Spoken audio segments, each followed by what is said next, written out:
amada amiga, Padre amado, te bendiga. Saludos, estamos aquí en una nueva presentación de la serie de Escritura. Y hoy estaremos hablando acerca de el libro de Amós, capítulo 8, verso del 4 al 12. Yo quiero decirles a ustedes que me ha intrigado bastante el asunto de la vez que hable de que pedir oración porque en el capitalismo se paga, todo se paga y Dios luce el mundo, porque me ha intrigado porque en iglesias adventistas o pentecostales se me ha preguntado con cierta actividad si yo estoy bien. Y me ha intrigado porque quienes me hacen esa pregunta no son gente rica o ricos como Richard Carrión, a quien una vez vive en una fuente bañada por la calma, o gente que viva, verdad, con todo respeto, en Ocean Park, que una vez fui a evangelizar allí, yo me sentí que estaba en otro país. Así que prácticamente eh, la mayor parte de la gente que me pregunta si estoy bien son gente pobre que tiene que trabajar para vivir. O sea, realmente en Estados Unidos, si usted tiene que trabajar para comer, usted es pobre, olvídese. O sea, realmente los ricos son gente que tiene sirvientes, pero si usted es un sirviente, usted es pobre. Así que eso es en Estados Unidos, en cualquier territorio de Estados Unidos es así. Así que prácticamente eh, eh, no entiendo cuál es la altivez, porque realmente si fuera la reina Isabel II de Inglaterra, que ya falleció, me preguntara si estoy bien, pues yo lo entendería, porque es la reina, pero gente, yo digo, pero es que aquí todos somos pobres, o sea, realmente cuál es la actividad, pero nada, el ser humano es complicado, así que prácticamente eh, eh, yo quiero hablar de este base de Amós. Yo lo quiero presentar porque me alumbró a mí mucho mis lagunas, pues yo pensaba que Dios era, o sea, a mí me molestaba un poco que yo tenía una visión limitada, dije, pero es que Dios se enajena de la realidad, porque si todo es la otra vida, todo es la vida eterna, todo es allá, entonces ¿dónde está Dios en este mundo cuando la gente sufre? O sea, realmente eh, eso a mí como que me incomodaba mucho. Entonces, esta lectura devocional a mí me alumbró los ojos. Yo se las quiero compartir a ver qué piensan. Yo creo que será un poco controvertible porque parece que Dios es socialista, porque muchos de los argumentos del socialismo de Karl Marx en el manifiesto comunista, en los manuscritos económicos y filosóficos, en el Capital, en Salario, Precio y Ganancia, eh, ¿verdad? En estas obras que Karl Marx escribió, muchos de los argumentos de Karl Marx están presentes en el Antiguo Testamento. Porque Karl Marx fue cristiano antes de asumir el ateísmo. Quizás lo abandonó porque vio las iglesias muy vinculadas a las estructuras de poder y por esa razón este, pues, abandonó el cristianismo. Después digo, la religión es el opio de los pueblos porque impide a la clase obrera a levantarse en contra de la clase dominante. Bueno, el asunto es que no es culpa de Dios, como hoy día a lo mejor que hubo una estatua que bendijeron de Donald Trump de oro que bendijeron algunos pastores, algunos líderes religiosos. Eso no es culpa de Dios. Muchas de las cosas, lo que ha pasado es que la gente me habla a mí con altivez en las iglesias, eso no es culpa de Dios. A mí me han pasado cosas en la iglesia y me seguirán pasando, ya sea de pastores de otras personas que se han levantado contra mí. Eso no es culpa de Dios. Mi meta es Cristo y mi meta es llegar a Cristo, y yo aquí soy un servidor de Cristo. Eh, Porque Cristo es el que me recompensa. La Biblia dice que Dios es el que se acerca a Dios, crea que le es Dios el que recompensa. O sea, realmente es Cristo el que recompensa. Así que yo estoy aquí para servir a Cristo. Lo que me sucede en este mundo, o en la iglesia, las injusticias, lo que sea, eso no es culpa de Dios. Eso es cosa de la gente que dará cuentas a Dios en algún momento. Así que, sin más preámbulo, vamos a comenzar. El libro de Amós está contextualizado en el reino de Jeroboam. Ustedes saben que el reino de Israel se dividió después del reino de Salomón, 10 tribus al norte y 2 tribus, la de Judá y Benjamín, en el reino del sur. Amós estaba en el reino del norte. Bajo el reinado de Jeroboam, eso está en el primer capítulo de Reyes, primer libro de Reyes, capítulo 13. Y Jeroboam había construido 2 becerros de oro en Betel y en Dan para que la gente no fuera a Jerusalén a adorar, porque temía de que la gente del norte se fugara o escapara o emigrara al reino del sur por causa de que el templo de Dios pues, terminó en el reino del sur que estaba en Jerusalén. o en la tribu de Judá, que ahí viene el nombre gentilicio Judea, y luego judíos. Eh, pero mientras Israel estuvo unido, todos eran israelitas. Así que vamos a ver en el capítulo 8, verso 4, para contextualizar el libro de Amós. Amós, según el capítulo 7, verso 14, dice de que él era boyero, o sea, trabajaba con, con bueyes, y recogía higos silvestres. Esa era la profesión del profeta Amós. Así que vamos a, vamos a comenzar con el capítulo 8, porque ¿cuál es el mensaje de Amós? ¿Verdad? Que a lo mejor ¿por qué tú piensas que Dios es socialista? Pues vamos a ver. La gloria de Dios dice: oíd esto los que explotáis a los menesterosos y arruináis a los pobres de la tierra. Mire cómo comienza Dios hablando. Eh, Diciendo, ¿quiénes son los que explotan a los menesterosos y a los pobres de la tierra? ¿Verdad? La monarquía, porque cuando se habla de idolatría, pues usualmente se tiende a decir de que las personas eran idólatras porque pues, adoraban otros dioses y otros ídolos, pero la idolatría causaba otras cosas. Si yo tiendo a adorar a otro dios, si yo tiendo y me construyo un ídolo, ese ídolo nunca me va a decir a mí que yo estoy mal. O sea, el ídolo va a ser construido a mi imagen y semejanza. El ídolo no me va a decir a mí: mira Juan, no, estamos pidiendo a fulano. No le decía a los reyes: mira, ustedes son unos opresores, ustedes están haciendo las cosas mal, ustedes tienen que arreglarse, ustedes tienen que arrepentirse. Un ídolo no va a hacer eso. Un ídolo no hace eso.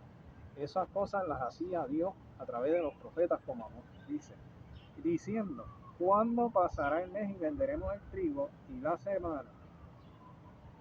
Y abriremos los graneros del pan y achicaremos la medida y subiremos el precio y falsearemos con engaño a la balanza para comprar los pobres por dinero y los necesitados por un par de zapatos, y venderemos los desechos del trigo. Mire, este era el pensamiento de las monarcas de Israel, del reino del norte. O sea, realmente la opresión contra los pobres, la corrupción en la balanza, la subida de precios desmedidamente, eh, y la forma de darles al pueblo, achicar la medida, de darle al pueblo las migajas, con tal de comprar a los pobres con dinero y los necesitados por un par de zapatos y vender lo que resta del trigo. Así que se pueden imaginar el desbalance social, y la opresión social que había en Israel por causa de la idolatría, porque todo esto no lo está causando el capitalismo. Aquí yo no estoy haciendo un anacronismo. Todas estas opresiones no las causa el capitalismo, las causa la idolatría. La idolatría es lo que está causando esto. No o sea, el capitalismo hoy día es la opresión, pero el profeta Amós está viviendo eh, aproximadamente en el siglo octavo, noveno antes de Cristo. O sea, todavía el capitalismo surge, es un fenómeno que surge para entre el siglo XVIII y XIX después de Cristo. Así que puede ser que esto se pueda hacer un anacronismo en el presente, como hizo Rosa Luxemburgo con el socialismo y la iglesia, pero aquí el problema es espiritual. El problema es espiritual, es decir, Dios se está involucrando en la sociedad de Israel para decirle a su pueblo, con quien había hecho un pacto en el Sinaí: ustedes se tienen que arrepentir, porque las consecuencias los van a alcanzar. Dice: Jehová juró por la gloria de Jacob, no me olvidaré jamás de todas sus obras. Dios no se iba a olvidar de lo que estaba pasando en el reino del norte.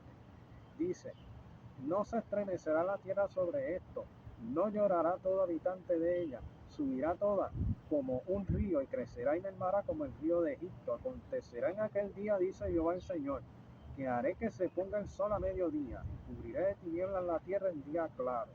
y cambiaré vuestras fiestas en lloro y todos vuestros cantares en lamentaciones, y haré poner silicio sobre todo lomo y que se rape toda cabeza y la volveré como el llanto de unigénito y su postrimería como día amargo. Dios está diciendo a Israel, si no se arrepienten, el juicio les va a alcanzar. La Biblia dice de que Dios se duele del castigo. Joel capítulo 2, verso 13, es decir, de que a Dios no le gusta castigar a nadie, pero si el ser humano se extralimita en sus acciones y decisiones, Dios va a intervenir por su bien. O sea, realmente Israel le había dado tanto a la espalda a Dios que cuando el ser humano cede a la idolatría se vuelve un opresor. Cuando el ser humano, por eso hoy en los gobiernos, cuando el ser humano se aleja de Dios, comienza a adorar a otro Dios, porque el ser humano siempre va a buscar algo que adorar, el ser humano se vuelve opresor, el ser humano se vuelve se vuelve, no se vuelve compasivo, así que realmente no se vuelve considerado, no vive en amor, así que realmente Dios le está diciendo a Israel que el juicio viene de camino, y llegó el juicio porque Israel no se arrepintió. Voy a adelantarles la historia. Dice, he aquí vienen días, y Dios dice que vendrán días, dice Jehová el Señor, en los cuales enviaré hambre a la tierra, no hambre de pan ni sed de agua, sino de oír la palabra de Dios o de Jehová.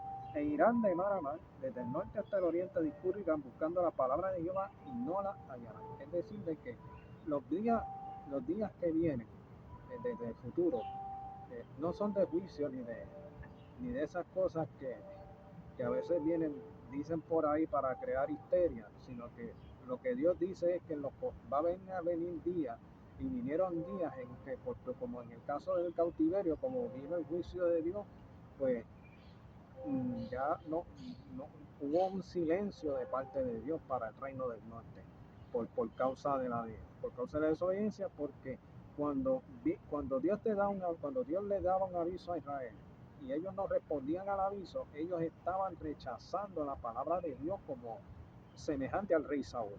Así que realmente cuando uno rechaza la palabra de Dios, uno le está diciendo a Dios, no me interesa escucharte, y Dios respeta la decisión del ser humano. Pues Dios deja de hablar, deja de hablarle.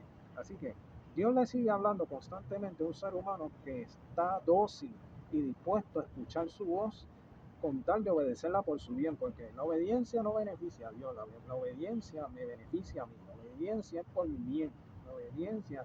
Lo que pasa es que a nosotros nos gusta hacer lo que nos da la gana, por eso Pablo dijo, todo me es lícito, a todos nos gusta hacer lo que nos da la gana, pero él añadió un pero, hay 4 peros, pero no todo me conviene, pero no me dejaré dominar de ninguna, pero, eh, perdón, tres pero, y el último, y si es todo para la gloria de Dios.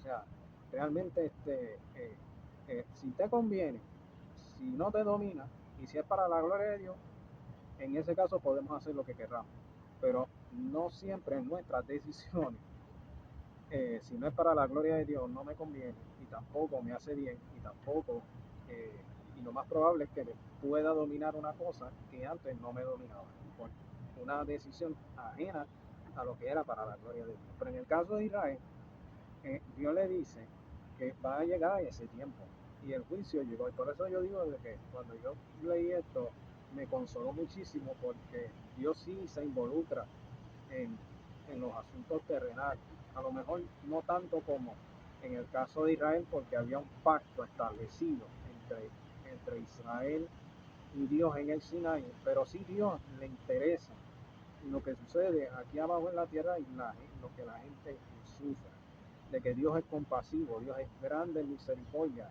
y si aflige también se compadece según la multitud de su misericordia, como dice Lamentaciones capítulo 3 verso 32. Así que realmente tenemos buenas noticias de todo esto. Realmente yo digo que podría ser controvertible porque gran parte de la comunidad cristiana hoy en el presente es antimarxista o antisocialista, porque creen que el marxismo es liberal progresismo, pero eso no es así. Así que realmente hubo un filósofo ruso llamado Berdiayev, de apellido Berdiayev, o Nikolai Alexandrovich Berdiayev, que fue cristiano ortodoxo, luchó en la Revolución Rusa y realmente no renunció a su fe para, ¿verdad?, para involucrarse en causas que beneficiaran al proletariado y al campesinado ruso durante aquella época.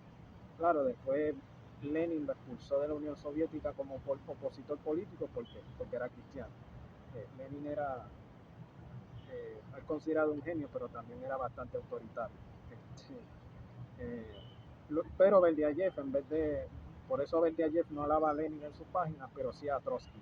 Así que realmente eh, eh, es lo que dice aquí la palabra de Dios, de que Dios sí se involucra en la,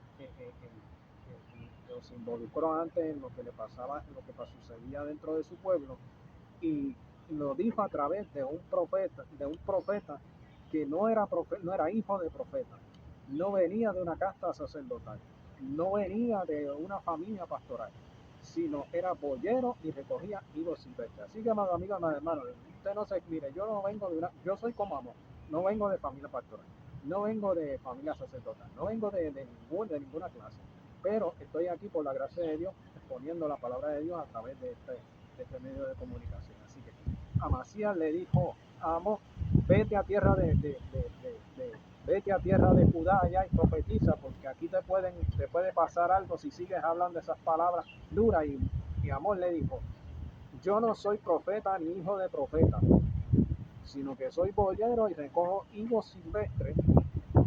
Y, y dice aquí, y Jehová me tomó de detrás del ganado y me dijo, ve y profetiza a mi pueblo Israel. Dios tomó a Amós como a David, que los dos, David y Amós, tomados detrás del ganado, uno para reinar y otro para ser profeta. Así que, amado amigo, amado hermano, recuerda, te comparto de que Dios sí se involucra en todas estas cosas, de que Dios es compasivo, de que Dios es misericordioso, de que Dios es realmente grande en misericordia, pero una misericordia que implica lo espiritual y también lo material, como presenta el libro y amor. Así que, amado amigo, amado hermano, cualquiera diría que Dios es socialista, pero Dios es más que eso. Dios es amor. Así que, amado amigo, Dios te bendiga. Espero que este video te sea de bendición.